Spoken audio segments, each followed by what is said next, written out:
രഹസ്യ അറയിലെ പ്രണയലേഖനങ്ങൾ. ഈ അടുത്ത കാലത്ത് അമ്മ ഉപയോഗിച്ചിരുന്ന ഒരു തടിയലമാരയിലെ രഹസ്യ അറയിൽ നിന്നും എനിക്ക് കുറേ പ്രണയലേഖനങ്ങൾ കിട്ടി. അച്ഛൻ എഴുതിയതായിരുന്നു എല്ലാം. പ്രണയവിവാഹമായിരുന്നു അവരുടേത്. 2005 അമ്മ മരിക്കുന്നതുവരെ ആ അലമാര മറ്റാരെയും തുറക്കാൻ അനുവദിച്ചിരുന്നില്ല.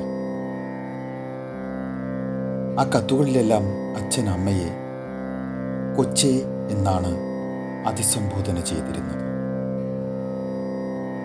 1960കളിലെ കടുത്ത നിറങ്ങളുള്ള പ്രണയം.